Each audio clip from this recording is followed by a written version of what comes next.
Eh bien, salut à tous et à toutes, c'est Livre à vous, et donc oui, on se retrouve pour parler des Fazir Fright. Et autant commencer par les Fazir Fright, autant commencer par le premier. Et vous n'êtes pas prêts parce qu'il y en a énormément. Celui-ci est fait avec Scott Cawthon, bon, je pense plus que c'est parce que c'est sa licence, donc voilà, et par Hayley Cooper, qui est celle que je pense qui a vraiment écrit toutes ces histoires. Et là maintenant, oui, il y en a trois. Voilà, attendez. Into the Pit, on a vu les deux noms, ouais, mais voilà, là, voilà. Into the Pit, To Be Beautiful et Count the Ways. Voilà. On voit que la taille est pas mal quand même, hein, on veut pas se le cacher. Et voilà tous les livres à venir, plus ou moins, avec justement Fetch, qui sera le suivant dans la prochaine vidéo qui arrivera demain, et The Silver Eye, du coup, en graphic novel. Voilà. Excusez-moi, hein, toujours, j'ai toujours pas réglé, du coup, là, comme vous voyez, le problème de ma caméra. Mais bref. Du coup, déjà, je peux dire que du coup, Into the Pit et la Five Nights at Freddy's Fright 1 Into the Pit est le tout premier d'une longue lignée de recueils de nouvelles. J'espère pouvoir en faire pas mal parce que justement, en fait, là où, comme j'avais pu dire avec The Silver Eyes, The Twisted Ones et The Fourth Closet, c'était la saga des romans. Il y en avait trois, c'était une trilogie, c'était la trilogie romanesque, c'était clair et identifiable. Là, c'est premier Fazir Fright sur un nombre ahurissant. Et à voir si ça va s'arrêter, hein, on ne sait pas. Mais voilà. Du coup, ce que je peux dire aussi, c'est que c'est sorti le 26 décembre 2019, donc effectivement, comme celui-ci. Et à petite anecdote, tous les Fazir Fright avec trois putains de nouvelles, c'est très gros. Et trois nouvelles, hein, oui, mais aussi des histoires cachées. Oh, bah, une petite chose à savoir. Attendez, voilà. Il y a ces guides, hein, c'est deux livres, pardon, que j'ai, tous. Voilà, ils ont changé ça, ils vont le changer après, j'imagine, et celui-là aussi. Et celui-là, j'ai déjà abordé. Mais oui, il y en a tous les 2 ans. Et voilà, de trucs secrets, l'épilogue. Voilà, en plus des trois histoires. Voilà. Donc, préparez-vous à avoir aussi une description très très très longue, vu que bah, il y aura 4 trucs à résumer. Mais d'abord, ce qu'il faut résumer avant ces 4 trucs, bah, c'est le résumé du livre en lui-même. Chez les fans de Five Nights at Freddy's ne voudront pas manquer une collection de trois histoires sous forme de nouvelles dans ce recueil, qui garderont même le joueur le plus courageux la nuit. Ça nous fera peur apparemment. Donc maintenant, préparez-vous du coup à la description qu'on donne à toutes ces histoires. Qu'est-ce que vous souhaitez le plus? C'est une question à laquelle Oswald, Sarah et Millie pensent connaître la réponse. Oswald souhaite que son été ne serait pas si ennuyeux. Sarah veut être belle. Emily souhaite qu'elle pourrait simplement disparaître de la surface de la Terre. Mais dans le monde tordu de Five Nights at Freddy's, les désirs les plus profonds de leur cœur ont un coup inattendu. Dans ce volume, le maître de l'horreur, Scott Cawthon, tourne trois nouvelles sinistres de différents coins du canon de sa série. Chaque histoire est livrée avec des illustrations d'accompagnement de la fan favorite, de l'artiste favorite des fans, Lady Fizzy, qui apporte l'horreur à la vie de nouvelles façons surprenantes. Les lecteurs se méfient, cette collection de contes terrifiants suffit à déstabiliser même les fans les plus endurcis de Five Nights at Freddy's. Et alors, justement, non, on n'a plus les dessins. Ouais, il n'y a plus aucun dessin.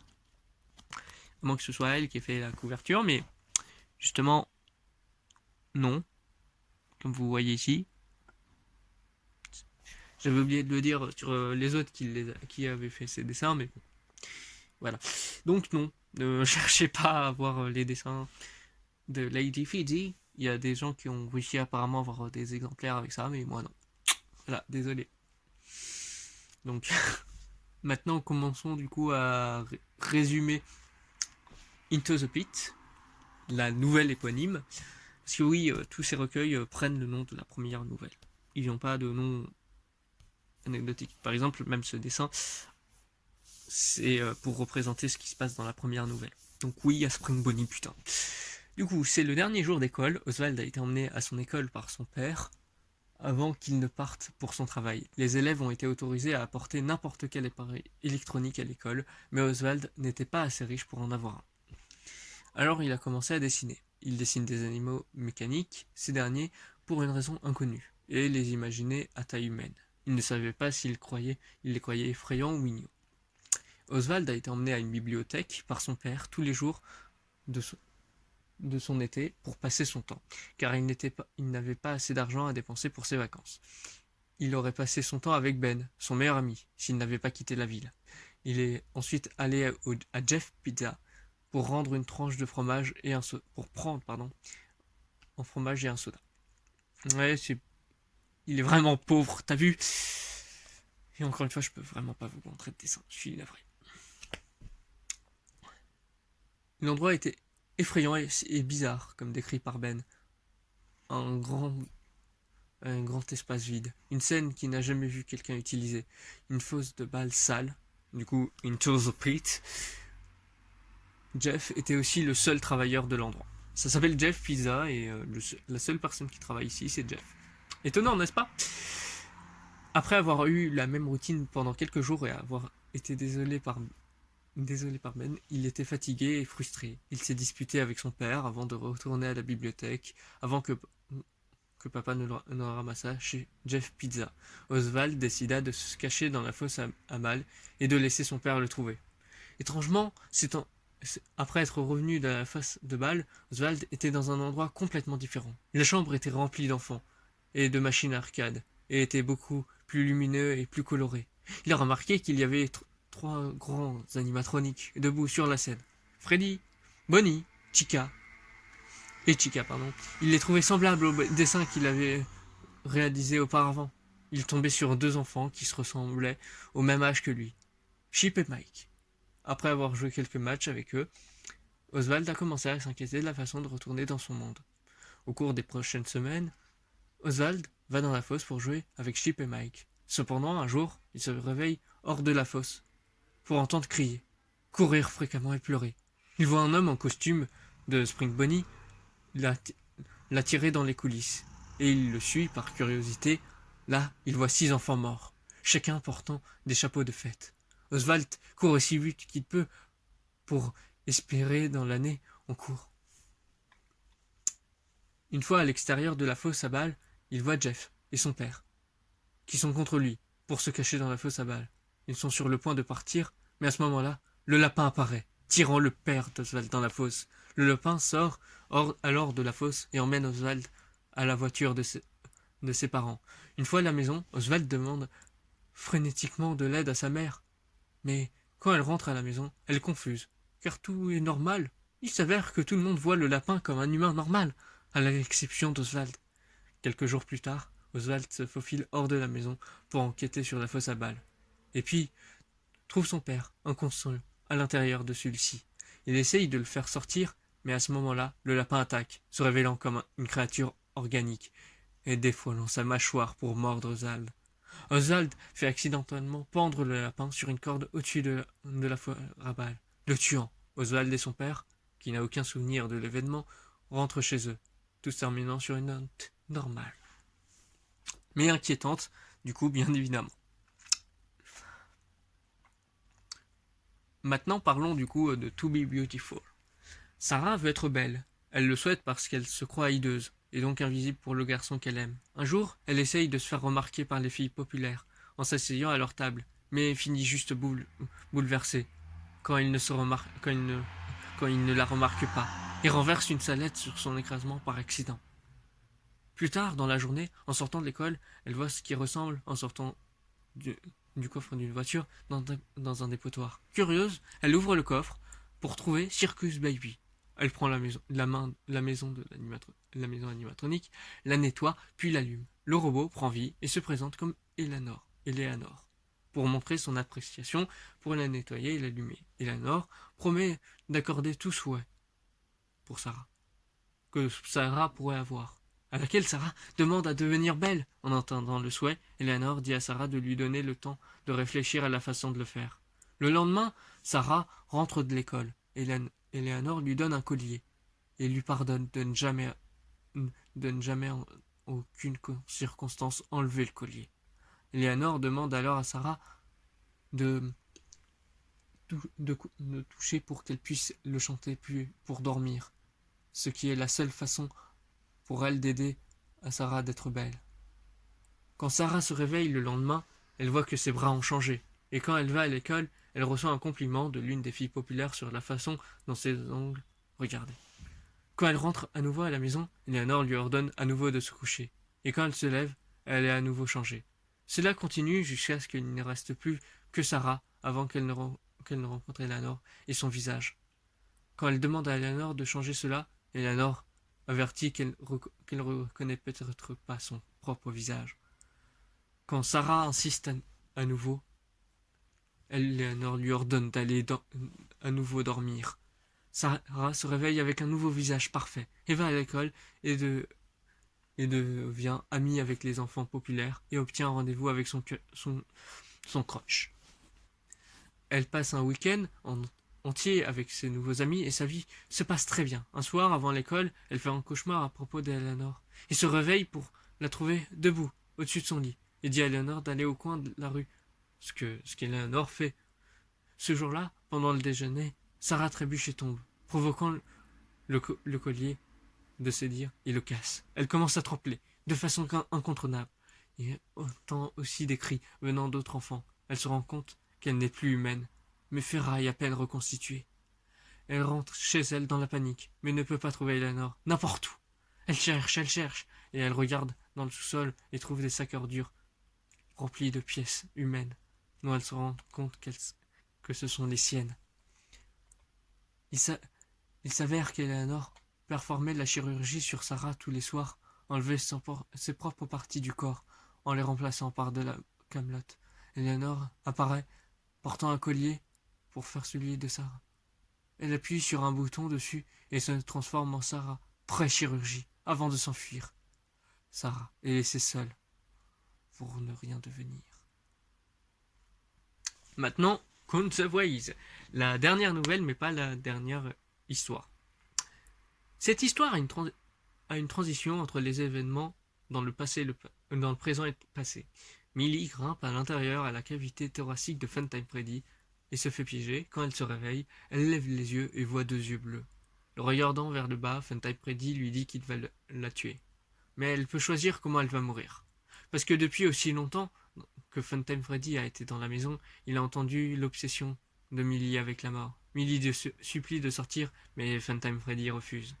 Millie est une fille gothique qui a récemment emménagé avec son grand-père. Son grand-père est collectionneur et possède de nombreux objets aléatoires dans toute la maison. À l'école, Millie n'a pas beaucoup d'amis et passe du temps seule à écrire des poèmes sur la mort. La première option de Funtime Freddy est de laisser Millie mourir toute seule dans son estomac. Pas d'eau, pas de nourriture, rien. Il commence alors à devenir descriptif sur la façon dont le corps humain fonctionne. Funtime Freddy dit alors qu'il veut réaliser le souhait de Millie, qu'il est comme un génie. Millie pense à arrêter dans l'espoir que son grand-père finira par la trouver. Mais la cavité thoracique de Funtime Freddy est insensorisée. Dans le passé, la famille de Millie était une blague pour la ville, parce qu'ils avaient échoué dans leur projet. Millie se fait souvent intimider à l'école. Sa meilleure amie l'abandonne pour les enfants populaires. Mais alors, un garçon gothique également, nommé Dylan, commence à parler à Millie, s'assoit à côté d'elle au déjeuner, puis lui demande s'ils veulent traîner à nouveau.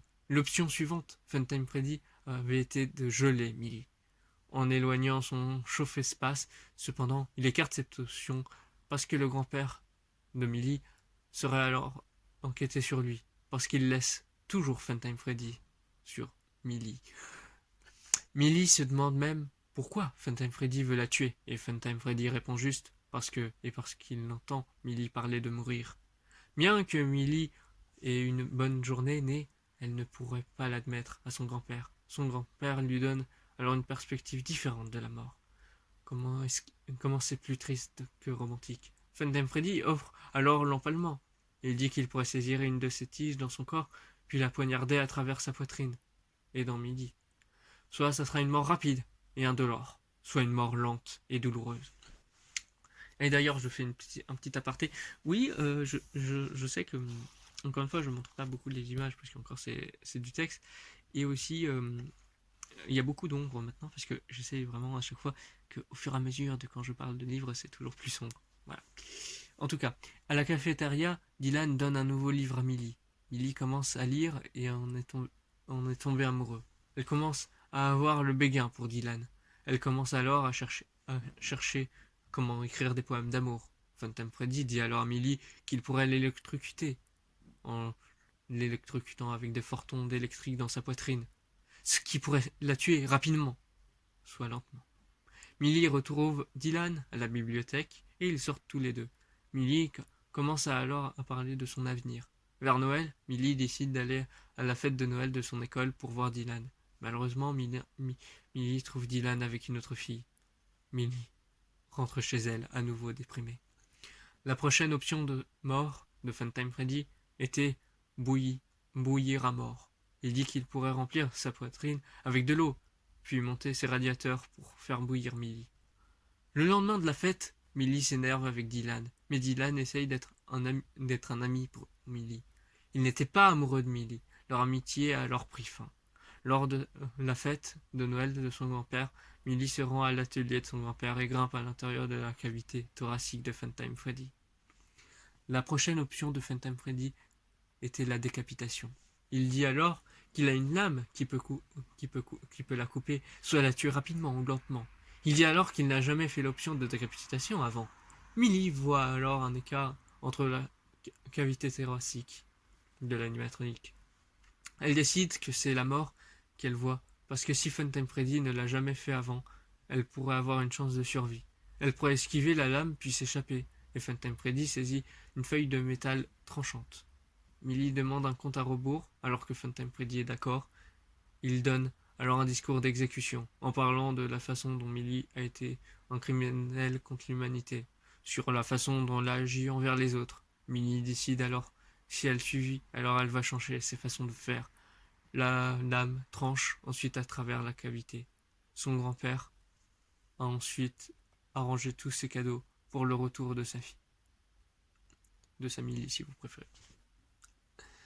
Du coup, maintenant je vais vous parler de l'épilogue, qui du coup suit encore un autre personnage, et où ça semble être très différent également. L'inspecteur Everett Larson travaille au service de police pour enquêter sur des affaires policières. Étonnant, mais vrai. En raison de sa lourde charge de travail et de sa priorité à son travail par rapport à sa famille, sa femme, Angela, a divorcé de lui et a réclamé la garde de son fils de 7 ans, Ryan. Le chef de bureau arrive et donne au détective un cas infâme au sujet d'une figure mystérieuse qui est considérée comme une légende urbaine. Le Sistress. Oui, je l'ai dit des milliards de fois. The Silver Eye, The Twisted One, The Freddy Files, The First Closet. J'ai un accent de merde. Five Nights at Freddy's, Security, non, Survival Logbook. En tout cas, une étrange figure cagoulée erre dans la rue, ramassant des ordures aléatoires dans les ruelles. Il avait été évidemment en quêtement à plusieurs reprises par des passants aléatoires. Les événements de To Be Beautiful sont brièvement mentionnés, révélant les conséquences de la mutation de Sarah, de sa mort éventuelle. Son accident a fini par être des nouvelles partout, pas seulement par des commères, avec des étudiants qui ont vu qu'il est mis en thérapie, et beaucoup d'autres comparent cet incident aux observations de Stitchworth. Encore une fois, accent à chier. En regardant les rapports des témoins et les images des caméras de sécurité, le visage du Stitchworth est montré, avec un masque blanc, un œil noirci et des taches de sang autour de sa bouche. Il est également révélé que ce personnage mystérieux a assassiné 5 personnes, provoquant sur corps et décomposition et les liquides noirs à se déverser de leurs yeux. L'inspecteur Larson est chargé de déterminer l'identité du Stitchworth, à laquelle il accepte à contre-cœur de s'occuper de l'affaire, vu qu'il n'a plus que ça à faire. Et oui, c'est triste.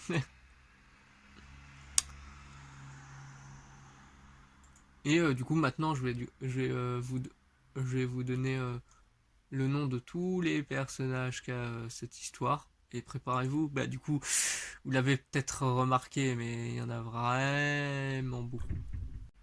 Donc nous avons Ben, Brock Harrison, Puce, Dylan, Everett Larson, Jeff, Anna, ensuite la famille de Millie, donc le grand-père de Millie, Jeff Fitzsimonson, Audrey Fitzsimonson, Cherry Fitzsimonson, Rom, Cameron, Hayden, et c'est encore pareil, hein. Et Millie Fritzson, ouais c'est, j'ai toujours l'accent de merde, hein. Mike, la famille d'Oswald, la mère d'Oswald, le père d'Oswald, et Oswald lui-même, la famille de Sarah, Sarah est la mère de Sarah, Abby, Mason Blair, oh cette coïncidence, c'est ces histoires, est-ce qu'elles seraient pas réelles? Parce que là, ça m'inquiète un peu. Je connais un Blair.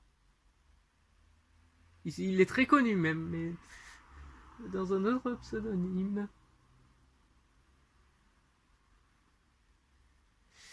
Et il est très doré aussi. Voilà, je ne dirai rien parce que sinon j'ai peur.